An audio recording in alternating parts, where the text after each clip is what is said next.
Assalamualaikum dan salam sejahtera kepada para penonton Virtual Speaker Corner Fakulti Pertanian yang ke-34. Saya Farna Ziha binti Kamarudin, pelajar tahun 3 Bachelor Science Horticulture, juga merupakan moderator anda untuk episod kali ini. Sebelum saya teruskan lagi, izinkan saya memperkenalkan sedikit tentang panel kita pada hari ini, iaitu Saudari Fatin Nabila binti Abdul Rahman, merupakan pelajar tahun 2 Bachelor Science Horticulture. Saudari Fatin Nabila akan menyampaikan perkongsian yang bertajuk Orkid di Pasaran Komersial. Tanpa melengahkan masa, saya menjemput Saudari Fatin Nabila untuk meneruskan sesi perkongsiannya. Assalamualaikum. Terima kasih kepada MC kita pada hari ini iaitu Saudari Farah Nazihah, dan juga terima kasih kepada Fakulti Pertanian dan juga Permatani kerana telah mengizinkan saya untuk menyertai program Virtual Speaker Corner pada hari ini. Dan terlebih dahulu saya ingin memperkenalkan diri saya. Saya Fatin Nabila binti Abdul Rahman.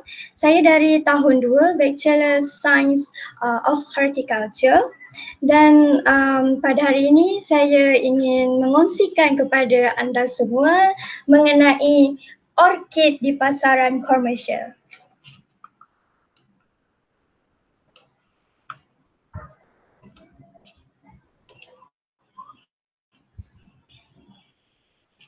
Baiklah, seperti yang kita tahu, orkid itu adalah satu bunga yang menjadi kegemaran ramai orang.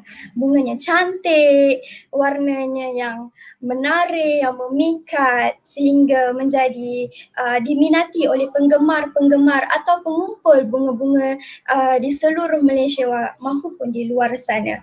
Jadi pada hari ini saya ingin mengongsikan tentang bagaimana apabila telah menjadi diminati dan oleh ramai orang di luar sana, bagaimana negara kita untuk memasarkan menjadi untuk mengomersialkan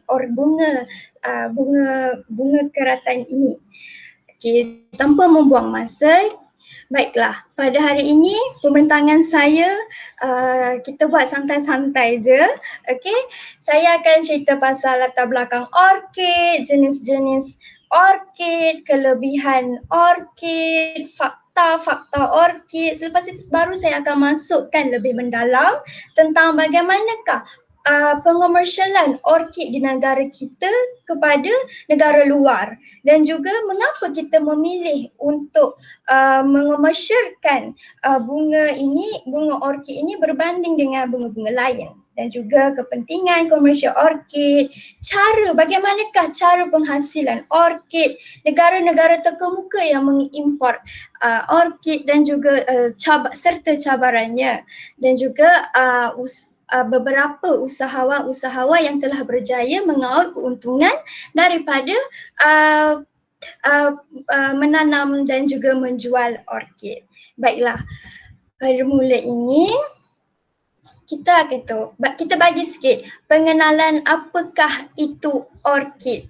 Okey, pokok orkid ini secara luarannya kita selalu panggil orkid, betul tak? Tetapi sebenarnya nama bahasa Melayu dia pokok bunga anggerik, tetapi dia telah digunakan secara meluasnya bahasa Inggeris orkid dan juga digunakan dalam bahasa Melayu, tetapi yang berbezanya hanyalah ejaan. Nama saintifiknya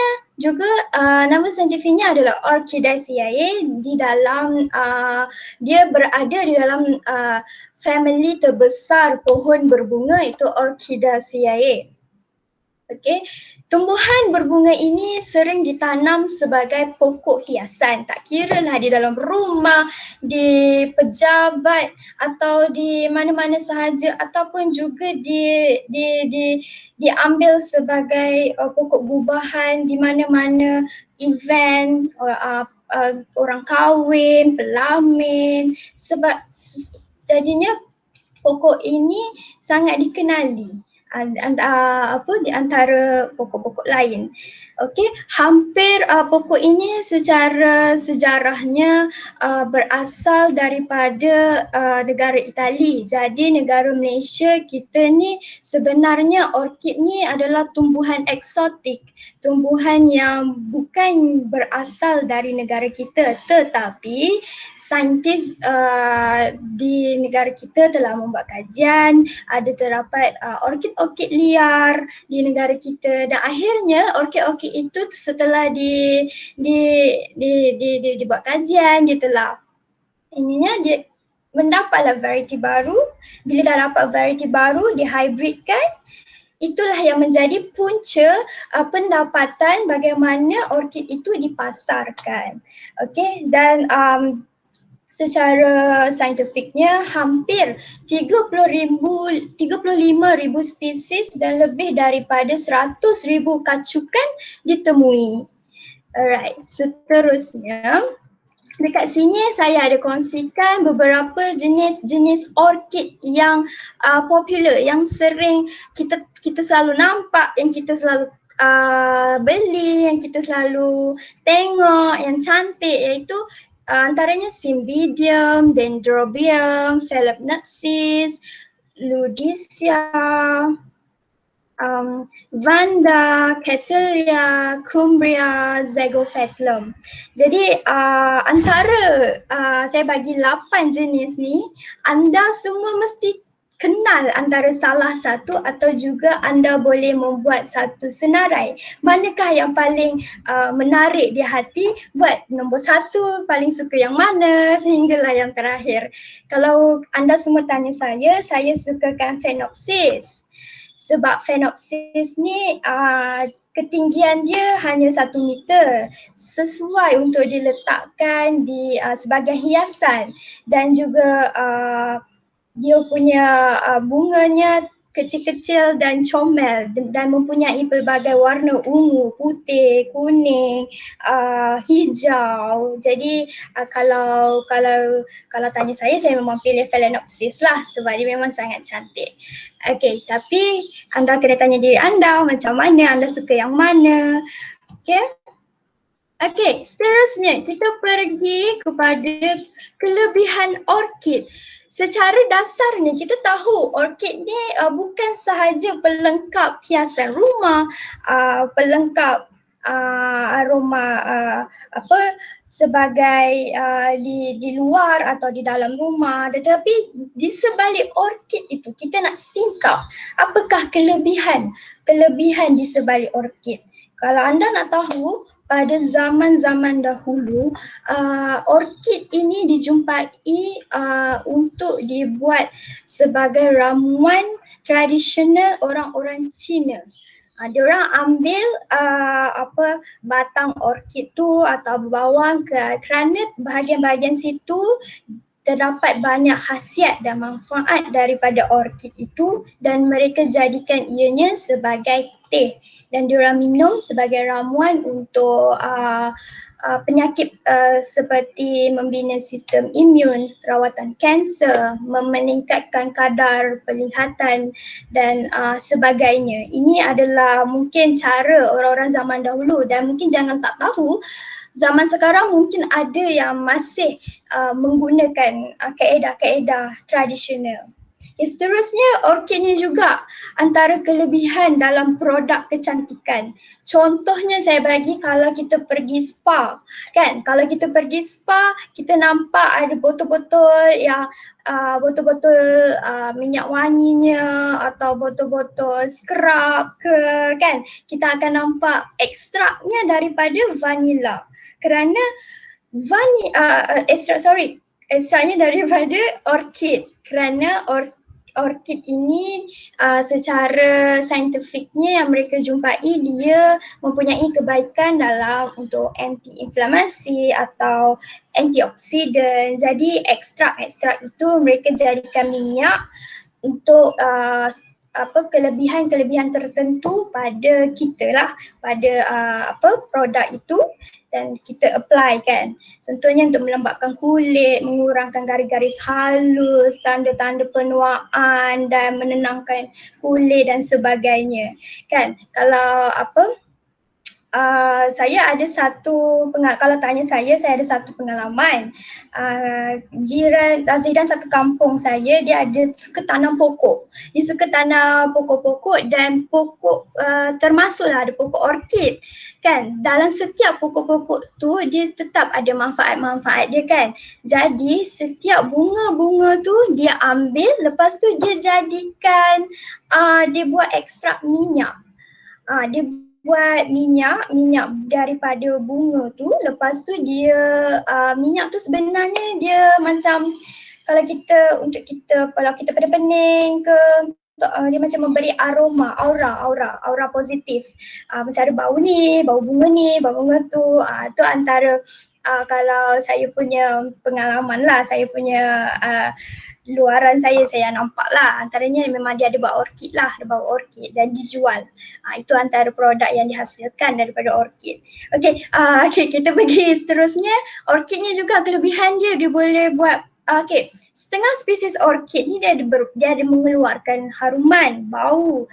Bau tu lah yang orang kenal, orang cari, sebab bila kita kalau contoh kita letak dekat ruang tamu ke bilik ke, aroma harum tu menukarkan daripada aura negatif kepada aura positif, mendamaikan. Kalau tengah gaduh-gaduh ke apa semua tu, kita mungkin bau yang aroma yang menenangkan itu yang akan mendamaikan. Atau kita balik kerja penat-penat balik rumah, kita letih, aura tu membantu.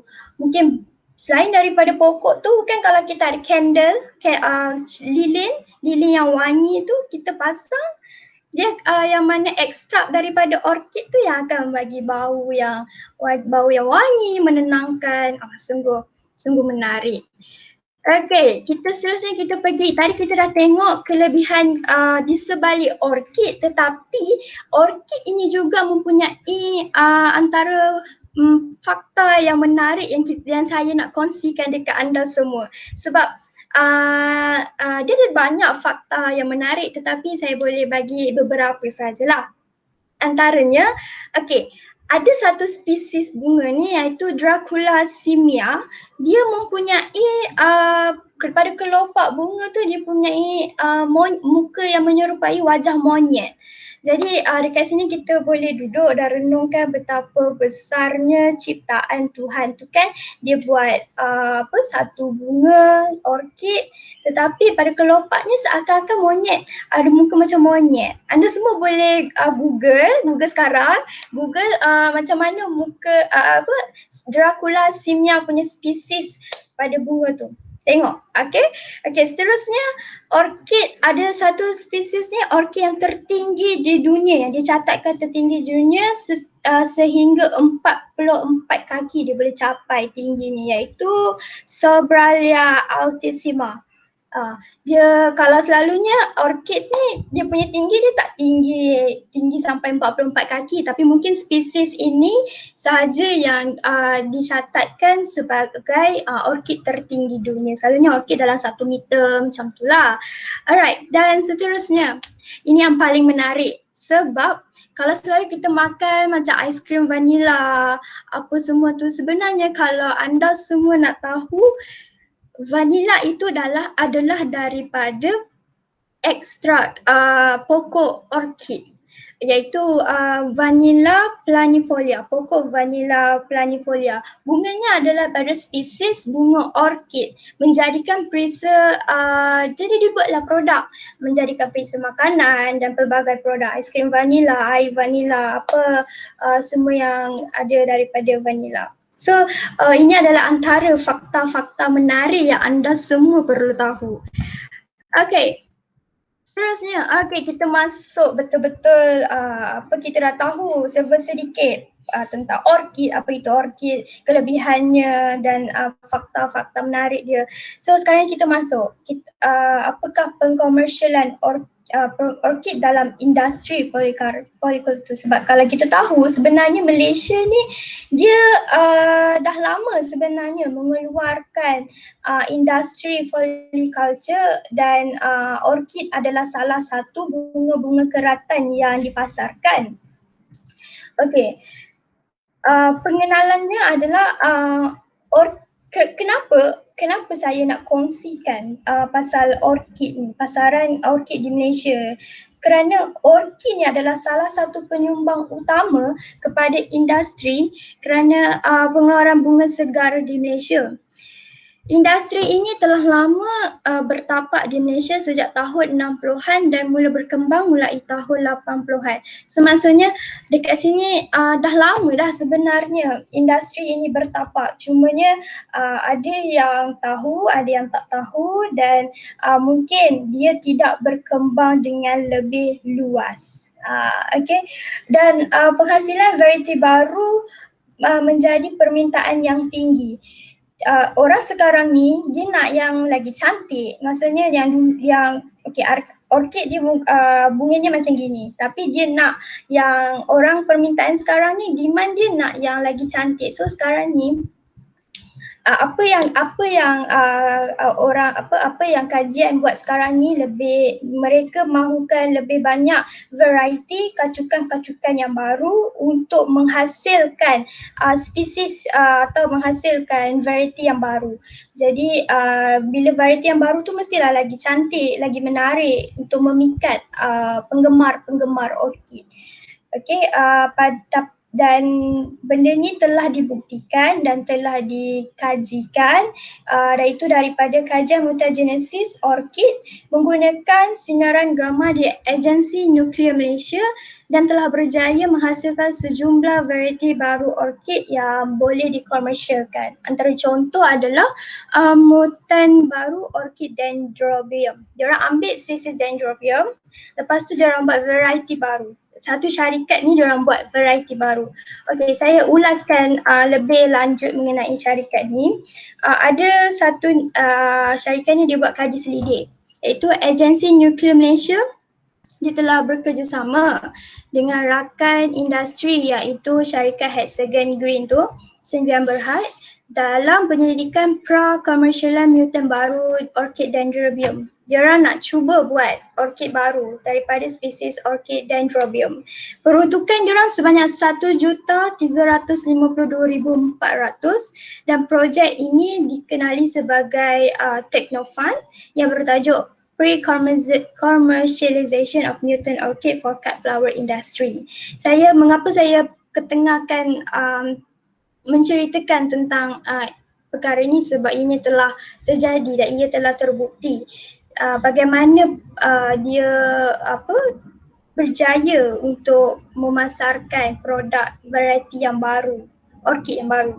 Okey, pokok mutant orkid ini dikeluarkan oleh Nuclear Malaysia dan telah dipindahkan ladang orkid milik Hexagon Green tu di Taman Agroteknologi Bukit Cenang, Banting, Selangor. Okay, dia untuk menilai keupayaan penghasilan bunga dan potensi pasaran. So maksudnya sebelum diorang nak buat pasaran, so diorang akan nak nilai dulu bagaimana hasilnya bunga variety yang diorang cuba kacukkan tu lah. Okey, dan pencapaian dia, mutant yang berpotensi serta menunjukkan pertumbuhan yang baik di ladang, mereka akan biakkan dan diorang akan filekan untuk perlindungan variety baru. Atau Plant Variety Protection dengan Jabatan Pertanian Malaysia. Okey, antara dalam banyak-banyak dendrobium tu yang menjadi perhatian adalah ada dua ni yang paling popular, iaitu yang dipilih lah, iaitu Dendrobium Sonia Carnapiel dan juga Dendrobium Sonia Kinapalster dan beberapa orkid jenis dendrobium lah untuk penanaman di ladang. Dalam beberapa dendrobium tu yang menjadi yang dipilih yang diketengahkan yang terdapat dua ni lah, contoh tu Dendrobium Sonia Carnapiel dengan Dendrobium Sonia Kinapalster. Okey.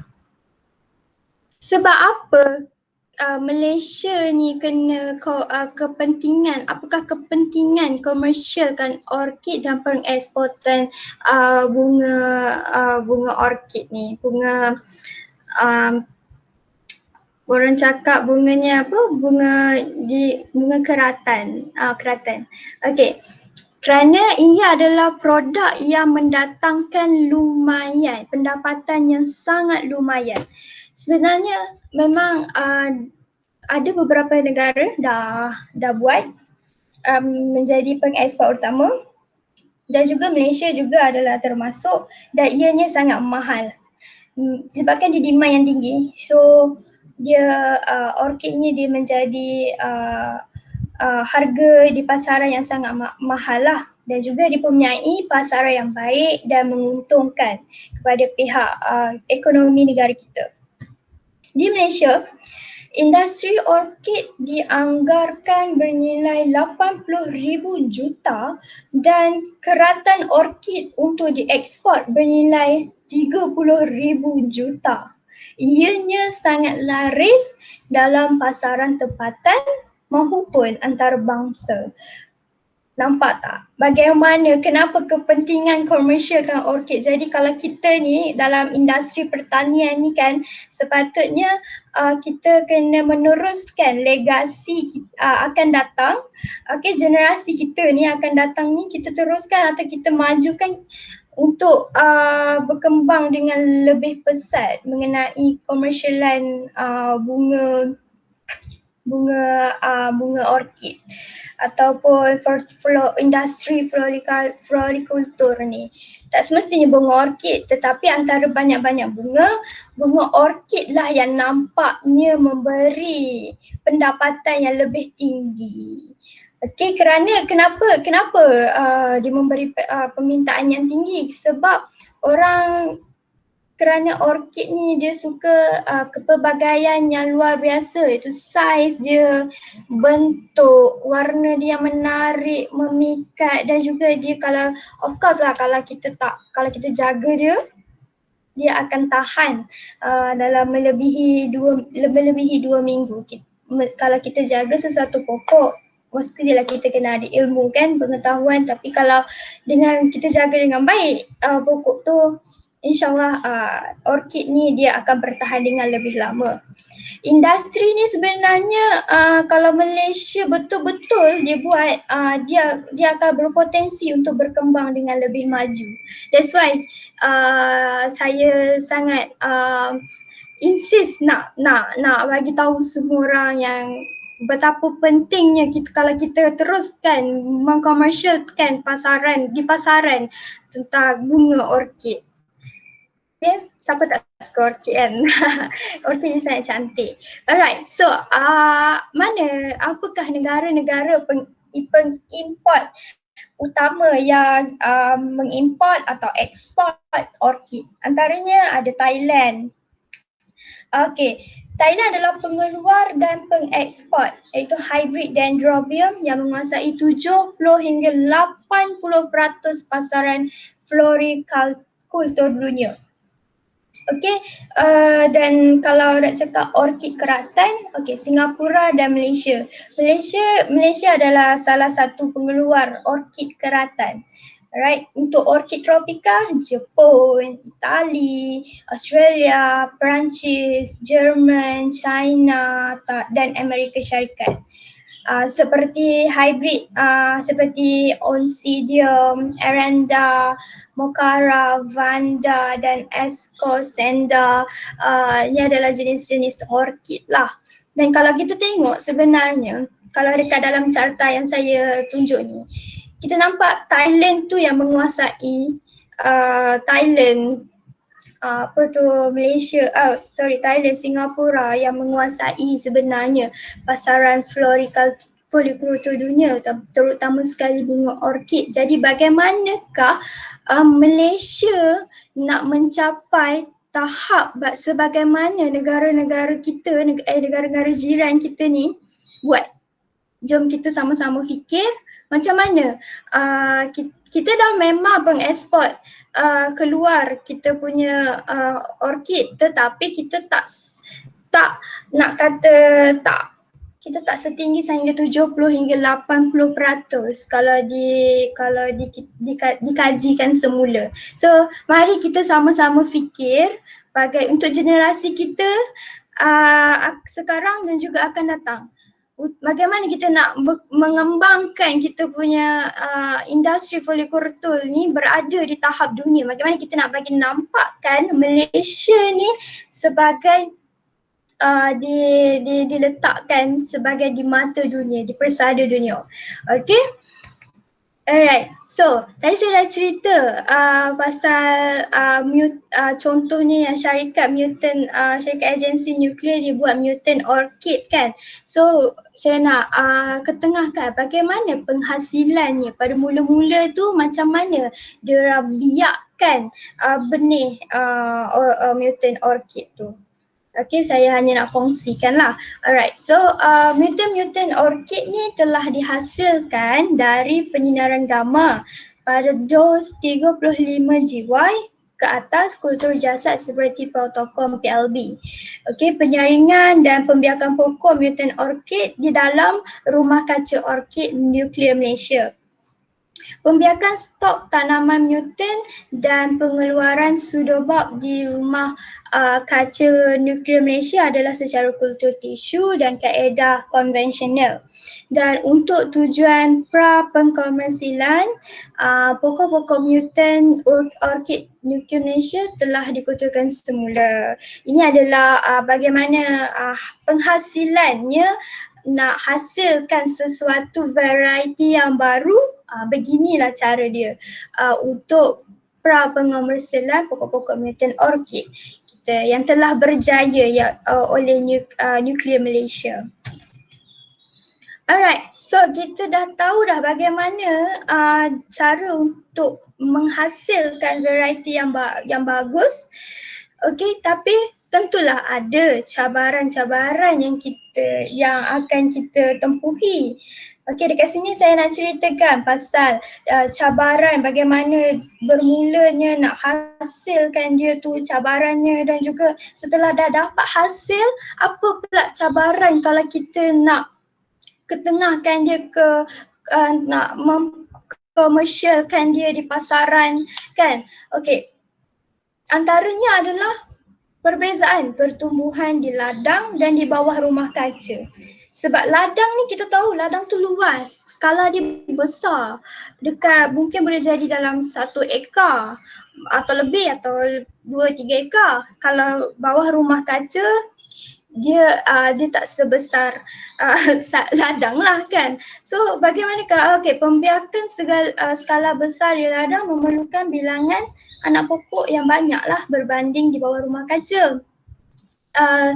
Kita anggarkan 1 ekar 10,000 pokok orkid diperlukan, dan juga penyelenggaraan dia pun kita perlukan penjagaan yang lebih tumpuan kepada yang di ladang berbanding di dalam rumah kaca.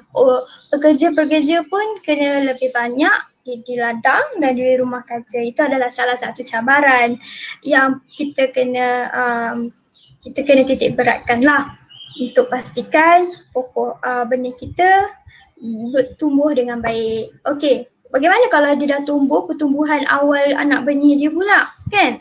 So kadar pertumbuhan anak benih pokok ni sebenarnya kalau kita kita nak jaga dia dari kecil sehingga ke besar, kalau salah teknik dia boleh jadi gagal, pokok tu boleh gagal untuk hidup sebab pokok ni sensitif kerana dia boleh mengalami kejutan atau stres, terutamanya kalau ada masalah cuaca, daripada pemindahan daripada tempat yang redup kepada ladang tempat yang panas. Dia boleh mengalami kejutan sehingga akhirnya dia mungkin ada yang okey tapi mungkin boleh yang gagal untuk hidup, akhirnya mati, dan akhirnya kita punya target pun habis sebab kita mesti ada target. Kalau yang mati kita yang rugi, bukan kita lah, pengeluar yang rugi, pengusaha yang rugi. Itulah yang paling cabaran yang paling kita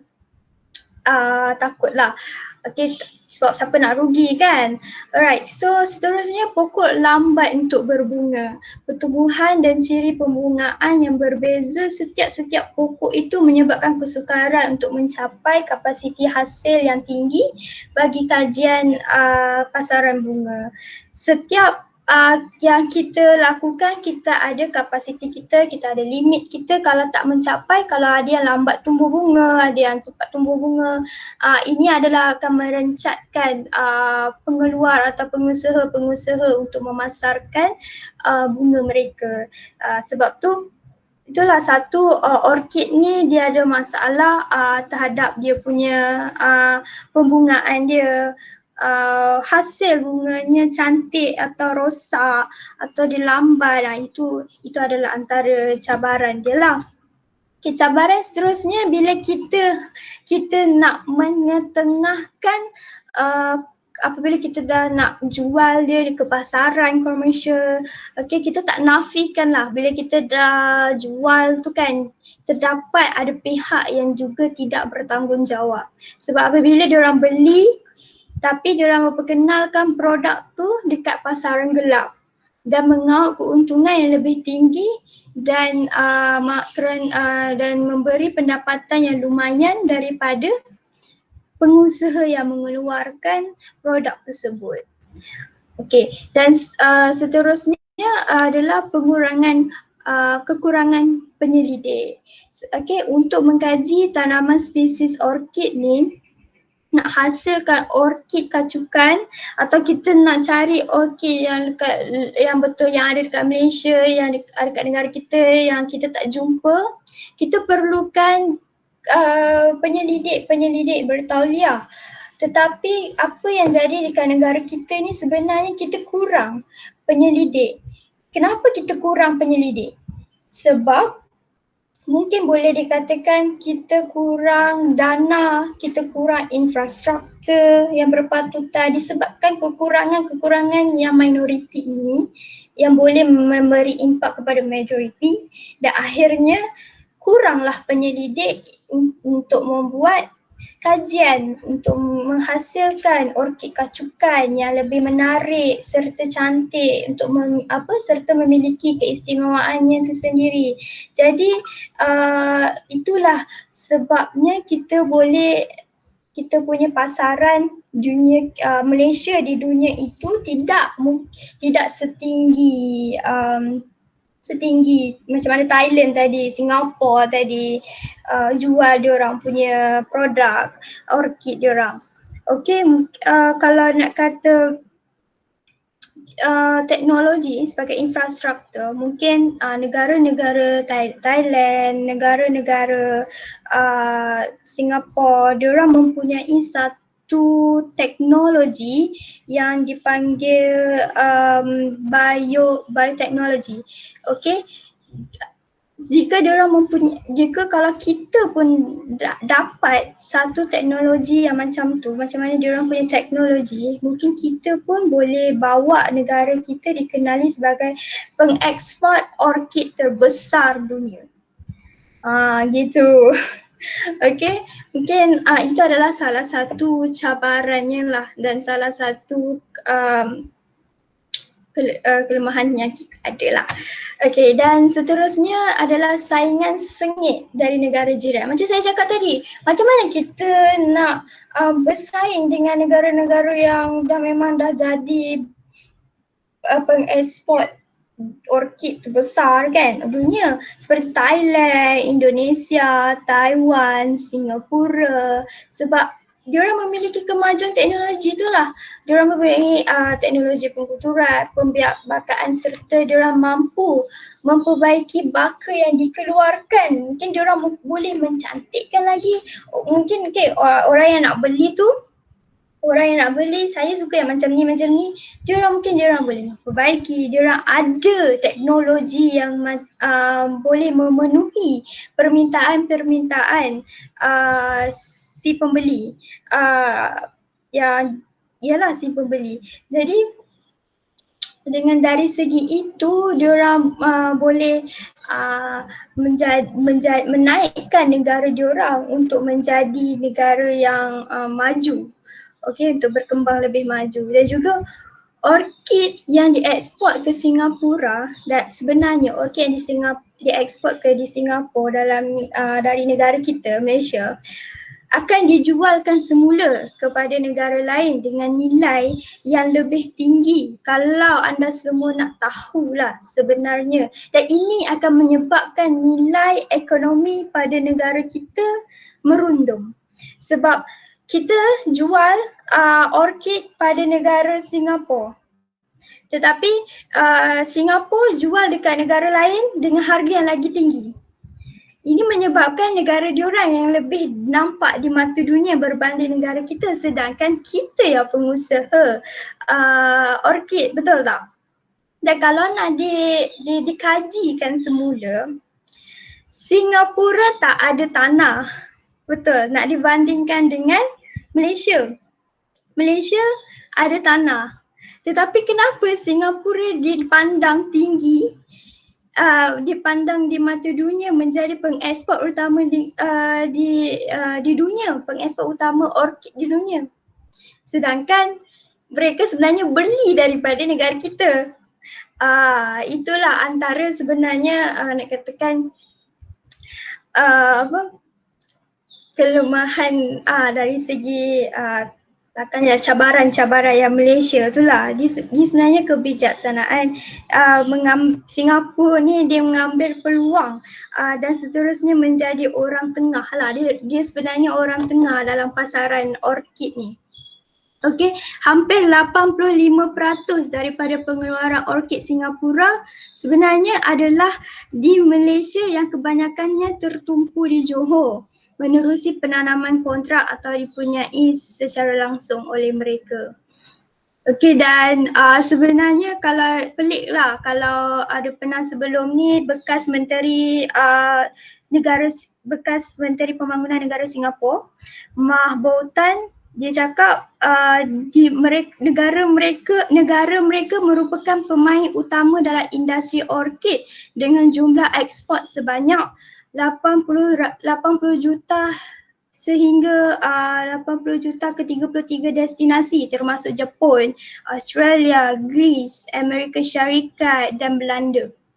Ini menunjukkan Malaysia ni, kalau dia tak dapat nak buktikan, Malaysia ni masih bergantung sebenarnya. Malaysia ni masih bergantung kepada Singapura sebagai destinasi ekspor utama jika kalau tiada inisiatif untuk membuka dan meneroka pasaran yang baru. Sebab tu saya cakap kita sebagai anak pertanian ni kita kena fikirkan bagaimana kita nak memajukan lagi, kita nak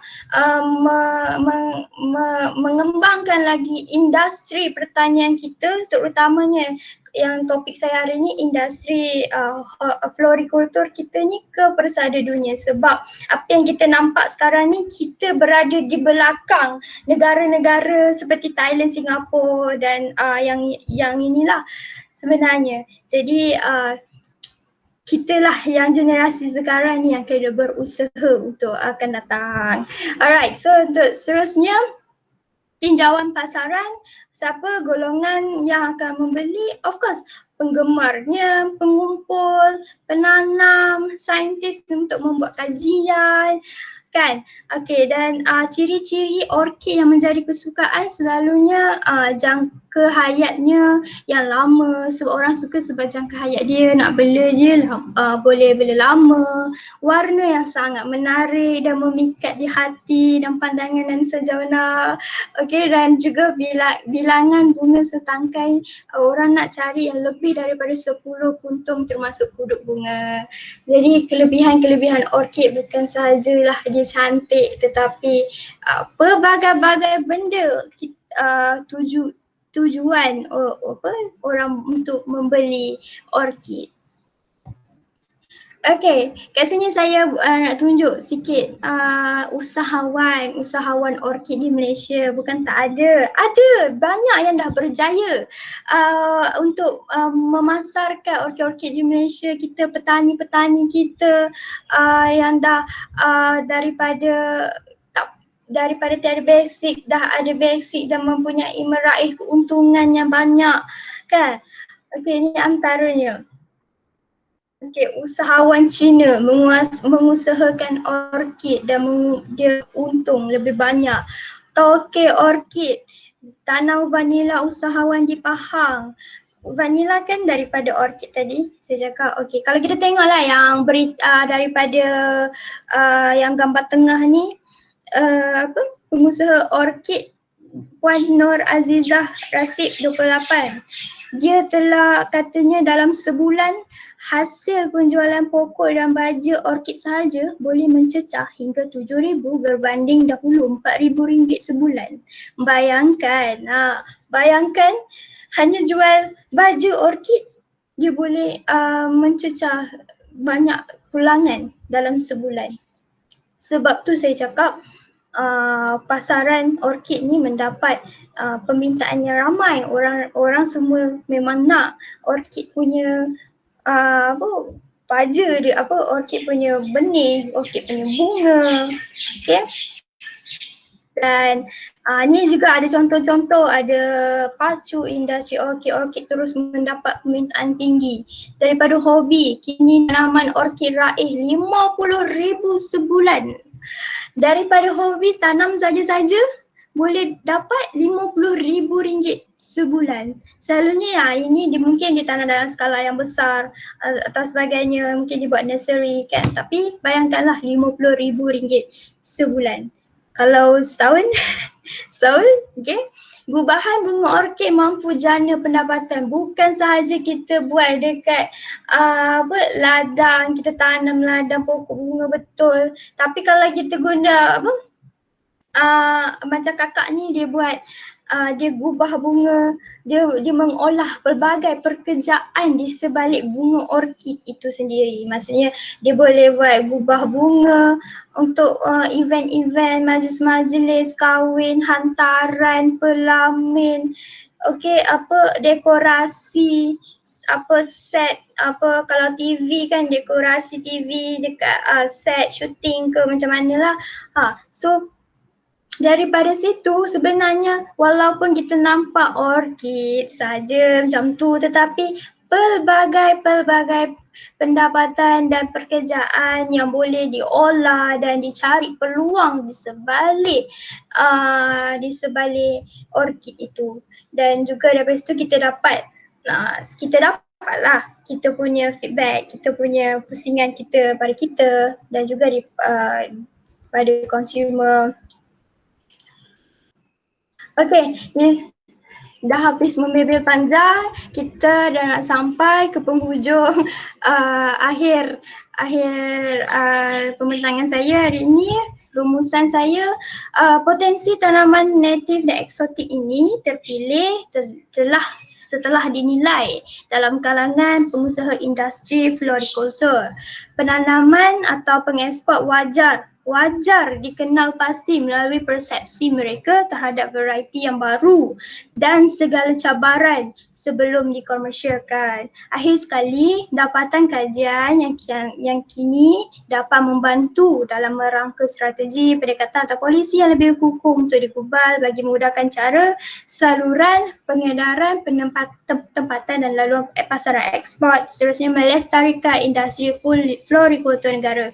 Saya harap selepas saya mengongsikan mengenai pasaran komersial orkid ini, saya harap kita semua dapat membuka mata bagaimana dia dapat memberi pulangan pada kita, bagaimana keuntungan kita dapat dan juga cabaran-cabaran, dan bagaimana kita nak, yang paling penting, bagaimana kita nak menaikkan kita punya nama negara kita Malaysia berada di betul-betul setanding dengan negara yang telah berada di pasaran orkid terbesar pengeksport dunia. Itu yang kita nak. Kita betul-betul nak menaikkan Malaysia kini betul-betul memajukan industri florikultur kita.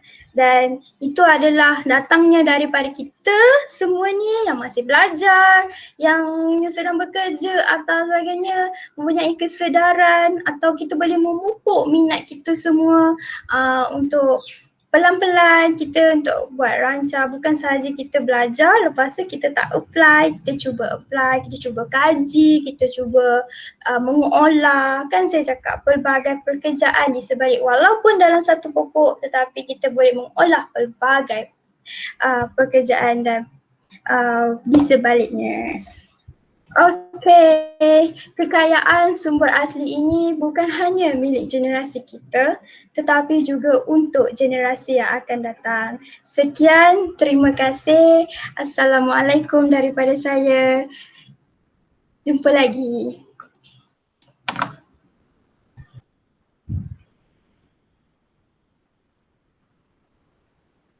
Terima kasih Saudari Fatin Nabila atas perkongsian yang sungguh menarik dan bermanfaat, terutamanya kepada orang yang baru berjinak-jinak untuk mengumpul bunga orkid. Di sini saya mengucapkan ribuan terima kasih kepada para penonton yang sudi meluangkan masa dan sokongan yang diberikan. Semoga ilmu yang dikongsikan oleh Saudari Fatin Nabila sebentar tadi dapat dimanfaatkan pada masa akan datang. Sekian sahaja daripada kami bagi tajuk orkid di pasaran komersial. Sehingga bertemu lagi dalam episod virtual Speaker Corner yang akan datang. Assalamualaikum dan salam sejahtera. Pertanian tunjang kehidupan.